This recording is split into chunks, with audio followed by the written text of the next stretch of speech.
Radio जागो 90.4 FM studio में आज हमारे साथ में वो लीची उत्पादक किसान मौजूद हैं जिन्होंने G20 देशों के जो प्रतिनिधि भारत में आए हुए हैं उनको भी इस लीची का स्वाद कराया है। और उत्तराखंड के नैनीताल जिले के रामनगर स्थान पर ये लीची के बाग हैं श्वेतांशु चतुर्वेदी के, और आज इनकी पहचान है चतुर्वेदी बॉटेनिकल गार्डन के नाम से ये स्थान जाना जाता है। बागों में लाल लाल लीची आजकल भरी हुई हैं और बाजारों में वही लीची आ रही हैं। लोग रास्ते में चलते हुए जिनके मुंह में कभी पानी नहीं आया होगा उनके मुंह में भी ये लाल लीची देखकर पानी आता है। आखिर ऐसा क्या है? भारत में लीची का आगमन जो है वो 17वीं शताब्दी के अंत में हुआ और ये उस जमाने के म्यांमार यानी कि बैंकॉक होते हुए ये लीची की बागवानी वो भारत देश में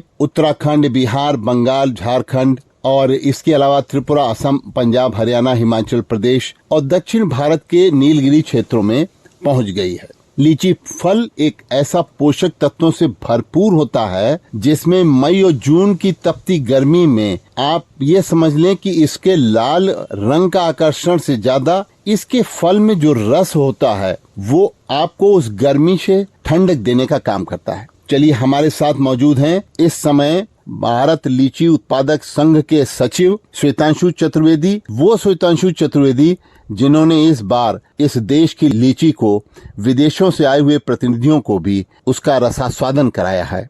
ये बताइए, लीची की कैसे नर्सरी तैयार की जाती है, उसके बाद में इस नर्सरी को ला करके बागात में कैसे लगाया जाता है, और जब ये बागात में लगा दिया जाता है फिर इसको कैसे इस्तेमाल किया जाता है। लीची का जो बाग है, हम लोग बड़े भाग्यशाली हैं कि हम भारतवर्ष के उस क्षेत्र में हम लोगों के ऑर्चर्ड्स और हम लोगों की ज़मीनें हैं जहाँ पे लीची पैदा करी जा सकती है। और लीची एक बहुत महंगा फल है जो 120 से 130 रुपए किलो के हिसाब से इस टाइम बिका करता है।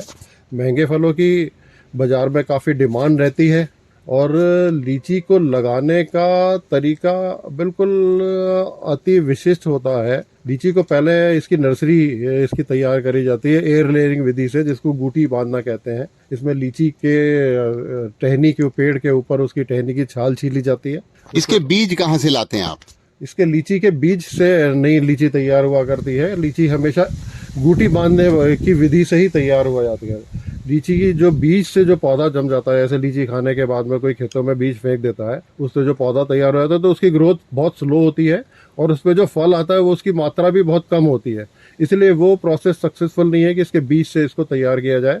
सिर्फ और सिर्फ एक ही तरीका है, जो मदर प्लांट है उन पेड़ों के ऊपर ही गूटी बांध के इसकी कलम तैयार करी जाती है। और जब उसको छील देते हैं कलम बांधने में, ये जून के महीने से लेकर जून और जुलाई 2 महीने में लीची के मदर प्लांट के ऊपर गूटी बांधी जाती है। गूटी के अंदर रूट डेवलपमेंट हो जाता है, तब उसको अगस्त से सितंबर के महीने में उनको काट के जमीन के अंदर लगा दिया जाता है। ऊपर इसमें शेड बनाया जाता है ताकि इसको बहुत तेज धूप से बचाया जा सके और इसको लगातार पानी दिया जाता है।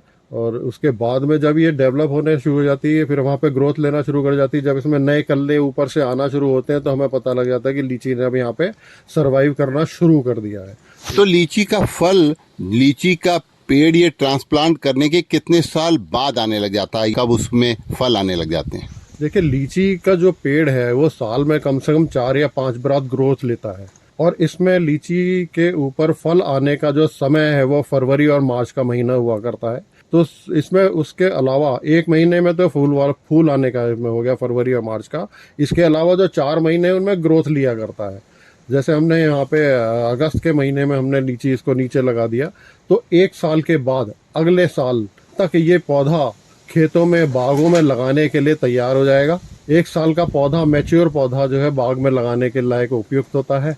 और जैसे हम इसको बाग की जो लीची की बागवानी की जाती है, नए बाग जो लगाए जाते हैं वो जून के महीने से जून, जुलाई, अगस्त, सितंबर 4 महीने में ये बगीचे लगाया करते हैं। और जो अगस्त सितंबर का लगा हुआ बगीचा होता है उसके बाद सेकंड ग्रोथ उसकी जो फरवरी में आती है तो उस ग्रोथ में उसमें फूल आता है और आपको इक्का दुक्का दाना उसके ऊपर, लीची के नए पेड़ के ऊपर भी, 1 साल के पेड़ के ऊपर भी आपको इक्का दुक्का दाना लीची का मिल जाएगा। लेकिन क्या होता है कि जब 1-2 दाना उसमें होता है तो लीची उस दाने को, जो उसकी पेड़ की एनर्जी है उस दाने को बड़ा करने में लगा करती है तो अपनी ग्रोथ मारना शुरू कर देता है। तो हम उस दाने को हटा देते हैं और हम ये एडवाइस किया करते हैं कि कम से कम 4 साल तक लीची के ऊपर हम उस दाने को ना लें और उसकी बढ़वार को लेना शुरू कर दें। यानी पेड़ लगाने के 4 साल बाद जो है लीची का फल बाजार में पहुंचने की स्थिति में आ जाता है, आपका कहने का मतलब ये है। 5 साल के बाद में पेड़ जो है कम से कम इतनी मात्रा में आपको फल देने लगता है जो आप उसमें से एक पेड़ के ऊपर से कम 5-7 किलो लीची ले लेते हैं और काफी पूरे बाग के अंदर से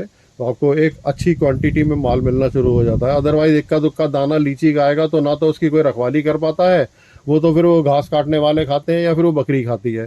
तो इन लोगों के लिए हमें लीची को क्यों तैयार करना है, इससे अच्छा हम पेड़ तो की चतुर्वेदी जी ये बताइए कि ये इसका उत्पादन जो है वो कितना हो जाता है, यानी कि 1 एकड़ में कितने पेड़ लग जाते हैं और औसतन एक पेड़ से कितने किलो लीची मिल जाती है। जैसे इस समय आपने बताया लीची का जो थोक बाजार है वो लगभग 120-130 रुपए प्रति किलो है, तो अंदाजन एक किसान के लिए प्रति एकड़ लाभ की स्थिति भी आप बताइए कितनी हो जाती है। देखिए ऐसा होता है जो एक मैच्योर बाग होता है जिसको हम माना करते हैं कि ये 15 से 16 साल के 20 साल के जो अपने पूरे यौवन पे आता है वो उसको हम मैच्योर बाग माना करते हैं और अपनी पूरी एनर्जी के साथ में फ्रूटिंग पे आ जाया करता है। और 1 एकड़ में लगभग 50 पेड़ लीची के लगते हैं अगर हम 30 फीट बाई 30 फीट पे लगाया करते हैं। और एक पेड़ का प्रोडक्शन हम मान के चलते हैं एवरेज की 80 किलो, मतलब इसको ऐसे मान लें कि कोई पेड़ अगर मान लिया 50 किलो दे रहा है तो कोई दूसरा पेड़ जो है हमें 1.25 कुंटल से 1 कुंटल भी दे रहा है। तो हम एवरेज निकालते हैं तो किसी ऑर्चर्ड की 1 एकड़ के 50 एकड़ के पेड़ों की एवरेज यील्ड अगर 80 किलो प्रति प्लांट आ जाती है तो बहुत अच्छी यील्ड मानी जाती है। और इसका मार्केट रेट जब हम बाजार में डाला करते हैं तो मिनिमम रेट 100 से 110, 120, 130 के आसपास मिला करता है। और आप ये मान के चलिए 80 किलो अगर प्रति प्लांट आता है तो लगभग 4 टन प्रति एकड़ का पैदावार हुआ करती है इसमें लीची में। तो एक बहुत अच्छा प्रोडक्शन का वो है। 4 टन का आप मान लीजिए, 1 टन की अगर वो पैदावार मानते हैं 100 रुपये से भी लगाते हैं आप तो 10,000 रुपये टन हो गई उसकी। तो 4 टन की तो 4 लाख रुपए के आसपास वो बैठा करती है। देखिए 4 लाख रुपए प्रति एकड़ का उत्पादन होता है एक साल में। खर्चे कटे अब इसमें खर्चे, हाँ खर्च किसान के असली चीज तो किसान को जेब में तो बहुत कम ही मिलता है, बाकी तो सब बीच में जो मध्यस्थता करने वाले एजेंसी हैं वो बहुत ले जाती हैं। ये बताइए कि लीची के लिए हम जैसा मानते हैं तापमान बहुत एक महत्वपूर्ण चीज है। इस बार लीची इस वजह से उसमें हमको लगता है मिठास कम हमको दिखलाई पड़ रही है, आप विशेषज्ञ हैं बताइए, क्योंकि लू कम चली अब की। तो लीची में टेम्परेचर क्या होना चाहिए, उसके बाद में लाइट कितनी होनी चाहिए, यानी प्रकाश कितना इसको मिलना चाहिए और कितना बारिश इसके लिए होनी चाहिए, ये सब चीजें जो हैं। और सबसे खास चीज है आर्द्रता यानी कि ह्यूमिडिटी। मिठास लाने के लिए सब चीजें उसमें कितनी होनी चाहिए और कैसे होनी चाहिए बताइए। देखिए लीची को फल को बनाने के लिए इसकी 2-3 महत्वपूर्ण चीज़ें हैं कि इसकी ज़मीन में आर्द्रता, नमी मतलब ह्यूमिडिटी बहुत ज़्यादा होनी चाहिए। लेकिन एक कुदरत का हमारे ऊपर हमें एक बहुत अच्छी देन है कि अप्रैल और मई के महीने में हमारी लूएं चला करती हैं और वो एक पेड़ के और वो सॉइल के और एटमॉस्फेयर का एक नेचुरल सा ट्रीटमेंट है। उस लूओं को चलने से जितने भी इंसेक्ट होते हैं, जितनी फंगस होती हैं और इनके जो अंडे बच्चे होते हैं ये सरवाइव नहीं कर पाते और जो होते भी हैं तो वो मर जाया करते हैं। तो एक हमें बड़ा अच्छा बिना किसी जहर को डाले हुए, बिना किसी पॉइजन को यूज़ करे हुए, पेस्टिसाइड को यूज़ करे हुए बड़ा अच्छा हमें ट्रीटमेंट मिल जाता है। दूसरी चीज़ है तो जब इसमें लुएं चलती हैं और नीचे से हम बागों में हम फ्लड इरीगेशन करते हैं, पानी का सिस्टम हम ऐसा करते हैं कि इसको खाली प्लांट टू प्लांट पानी नहीं देते। अगर कोई 10 एकड़ का प्लॉट है तो 10 के 10 एकड़ को पानी देते हैं जैसे धान में लगाते हैं, उसको कहते हैं हम फ्लड इरीगेशन। उससे होता क्या है कि लंबी लंबी जब लू चलती है और नीचे पानी होता है, खेत में नमी होती है, तो वो लू से उस नमी को उसमें आर्द्रता पैदा होती है, ह्यूमिडिटी पैदा होती है और ह्यूमिडिटी उस लीची के फल के छिलके को फ्लेक्सिबल बनाती है जिससे कि वो फटने से बचती है और धीरे धीरे उसमें कलर की फॉर्मेशन स्टार्ट होती है। तो ये एक बहुत महत्वपूर्ण है। इसके लिए नमी का होना, नमी एक इसके लिए काफ़ी ज़्यादा महत्वपूर्ण वो है। अब की बार लीची में थोड़ी सी खटास इसलिए भी हम महसूस कर रहे हैं कि जो महीने अप्रैल और मई के महीने होते हैं जिन दिनों में लूएं चला करती थी, उन दिनों में बारिशें रही हैं और ह्यूमिडिटी रही है, मौसम में नमी रही है, टेम्परेचर डाउन रहा है। जो टेम्परेचर 36 से लेकर 40 डिग्री तक होना चाहिए था लीची के लिए, खूब गर्मी होनी चाहिए थी, उन दिनों में टेम्परेचर पहुंच गया था 22-23 के आसपास पहुंच गया था। मतलब शिवरिंग हमें भी फील होती थी, तो लीची के फेवर में नहीं था। उससे क्या हुआ, लीची की मैच्योरिंग जो स्टेज थी, जो कि जून के फर्स्ट वीक में हम लोगों के एरिया में पक जाया करती थी, अभी 12-13 जून आने के बावजूद भी लीची में अभी पूरी मैच्योरिटी नहीं आई है। लीची की मैच्योरिटी हम महसूस करते हैं जब लीची के फल के ऊपर हम हाथ से सहलाते हैं, तो उसका कांटा हमारी उंगलियों पे ऊपर चुभना नहीं चाहिए। अगर वो कांटा हमारी उंगली में चुभ रहा है तो इट मीन्स कि अभी वो इमेच्योर है, अभी खाने योग्य नहीं है, और उसमें इसीलिए खटास होगी। और जितना ज़्यादा मैच्योर फल होगा उतनी ज़्यादा उसमें मिठास बढ़ती चली जाएगी। खेती में बहुत सी फसलें हैं जिनके लिए लू चलना जरूरी होती है और वो उस फसल में मिठास लाती हैं। इनमें से एक आपने लीची की बात अभी सुनी, ऐसे ही आप खरबूजे और तरबूज की मिठास के लिए भी आपको इंतज़ार रहता है कि अब की बार लू नहीं चली, इसलिए अब की बार खरबूजा और तरबूज में मिठास नहीं है। और आम में भी मिठास आपके लू चलने पर ही आती है, यानी कि जो महलों में बैठने वाले, जो एसी के चैम्बर में बैठने वाले लोग हैं, वो ये जरूर जान लें कि ये जो गर्मी, ये जो तपन, ये जो लू है, ये किसी गरीब के खेत पे, किसी किसान के अंतिम छोर के बैठे व्यक्ति के जीवन में एक नई किरण, एक नई आशा और एक नई उम्मीदें भी जगाती है। देखिए, आज भारत में लीची उत्पादन जो हो रहा है वो हमारे पड़ोसी देश चाइना से बहुत कम है, क्योंकि भारत में इसके उत्पादन बढ़ाने पर लगातार जोर दिया जा रहा है और प्रधानमंत्री नरेंद्र मोदी जी के ये प्रयास हैं कि किसान के घर में उसकी आमदनी बढ़े। तो उसकी आमदनी बढ़ने के लिए लीची की समस्याओं पर भी लगातार ध्यान दिया जा रहा है। श्वेतांशु चतुर्वेदी जी, आप पूरे भारत के लीची उत्पादक संघ के सचिव हैं, तो आप ये बताइए, देश में इस समय लीची की मिठास को बढ़ाने के लिए, लीची के अच्छी वैरायटी को बनाने के लिए, आप चूंकि लीची की नर्सरी भी डेवलप करते हैं, आपने लीची की नर्सरी में कौन से ऐसी नए पेड़ अब डेवलप कर रहे हैं जो कि विश्व पटल पर हमारा देश का भी नाम रोशन करेंगे? देखिए, मैं निसंकोच एक बात कहना चाहता हूँ। हालांकि लीची रिसर्च सेंटर मुजफ्फरपुर बिहार में हम लोग का इस्टेब्लिश है, लेकिन बड़ी विडंबना की बात है कि पिछले सैकड़ों सालों से, जब से लीची भारतवर्ष के अंदर आई है, कोई भी वैरायटी हमें लीची के अंदर, हमारे भारतवर्ष के अंदर डेवलप करके हमें नहीं दी गई है। लेकिन हम धानों की वैरायटी बनाते हैं, हम गेहूं की वैरायटी बनाते हैं, हम आलू की वैरायटी बनाते हैं, हम गन्ने की वैरायटी बनाते हैं, हम आम की वैरायटी बनाते हैं, हम सेब की वैरायटी बनाते हैं। लेकिन बड़े विक्षोभ की बात है, लीची के अंदर एक भी कामयाब वैरायटी आज तक हम अपने भारतवर्ष देश को नहीं दे पाए। तो ये एक बड़े विडंबना की बात है, क्योंकि मैं भी बड़े दूर दूर घुमा करता हूँ। अभी हम लोगों ने पठानकोट में एक लीची का एरिया डेवलप कराया है। हम लोग बिहार के अलावा कलकत्ता, मालदा में हमने लीची का एरिया डेवलप कराया है। तो इस जगह पे घूमने के लिए सबसे बड़ी बात तो यह है कि हमें कोई नई वैरायटियाँ हमें दी जाएं, या हमें ऐसी परमिशन दी जाए जो हम दूसरे देशों से, जैसे चाइना हो गया, थाईलैंड हो गया, ताइवान हो गया, इंडोनेशिया हो गया, यहाँ पे लीची की पैदा बहुत अच्छे क्वांटिटी में हुआ करती है और नई वैरायटीज इनके पास हैं, तो उन वैरायटियों को हम वहाँ से लेके आए या गवर्नमेंट हमें मंगा के दे। एक तो बात होती है ये। दूसरी चीज़, हमारे पास सबसे बड़ी बात है, लीची एक पेरिशेबल फ्रूट है। पेड़ से टूटने के बाद में इसको जल्दी से जल्दी कंज्यूम होना चाहिए, क्योंकि मैक्सिमम 48 घंटे के अंदर अंदर कंज्यूम हो जाना चाहिए। अदरवाइज, क्योंकि इसमें शुगर की परसेंटेज काफ़ी ज़्यादा होती है, या फिर इसको प्रिजर्व किया जाना चाहिए, जिसका सल्फिटेशन करके एक प्रोसेस है, वो अपना पूरा एक अलग चैप्टर है।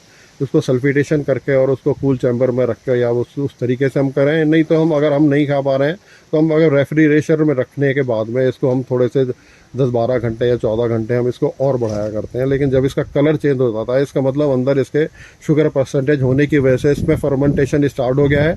आप लीची का फल जैसे ही खोलेंगे, अगर आपको उसमें एक आध झाग या बुलबुला कोई दिखाई देता है, तो आप ये मान के चलिए कि उसमें फर्मेंटेशन हो गया और अब ये खाने योग्य नहीं है। इसका हम कोई जूस बना लें या कोई वाइन बना लें या कोई और प्रोसेस में हम चले जाएं। दूसरी चीज़, एक चीज़ और मैं ये कहना चाहता हूँ कि एक जैसे हम सेब को जो हमारे खाने योग्य नहीं होता है तो उससे हम सेब के साइडर्स बनाते हैं, उनकी वाइन बनाते हैं।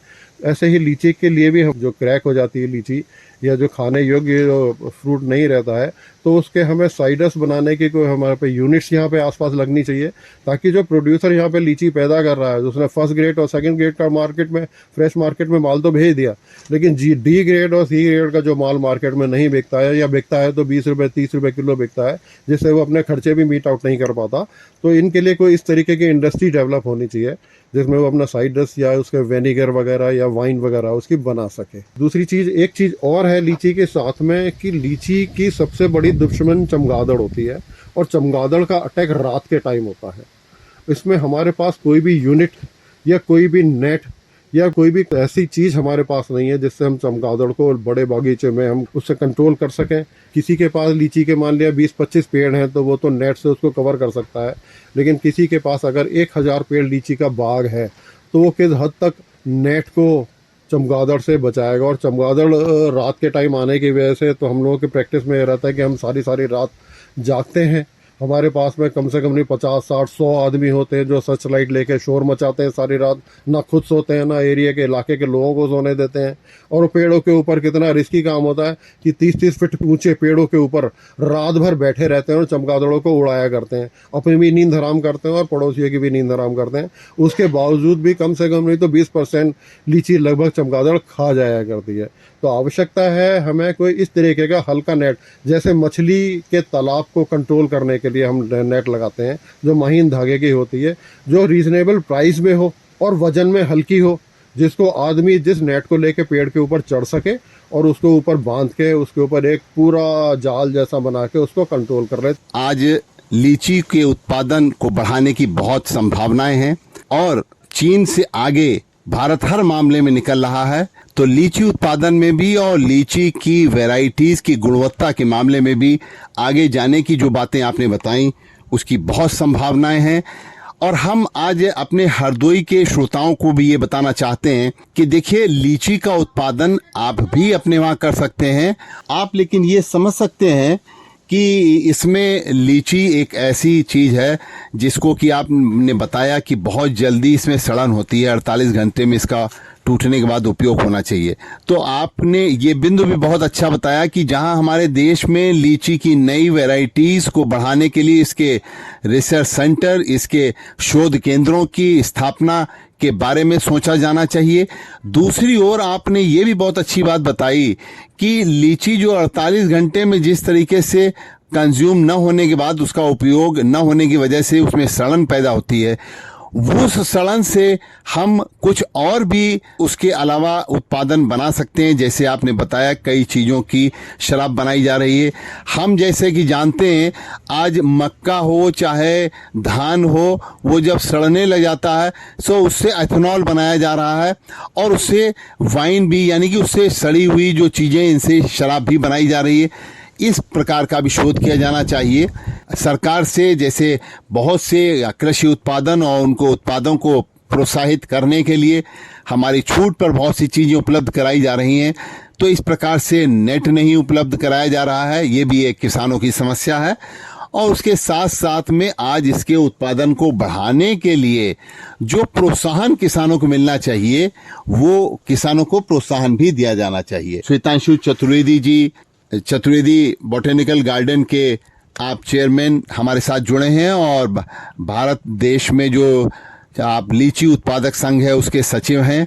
आपको बहुत बहुत धन्यवाद। और हम आपको इसलिए महिमा मंडित कर रहे हैं क्योंकि आपकी बाग की जो लीची की वैरायटी है उसकी सुगंध अब इस देश में ही नहीं बल्कि G20 के देशों के आए हुए प्रतिनिधि हमारे पूरे विश्व में आपके बाग की लीची की वो फ्रेग्रेंस, वो सुगंध वहां तक पहुंचाएंगे और आपकी बदौलत हमारे देश का नाम ऊंचा होगा। बहुत बहुत धन्यवाद।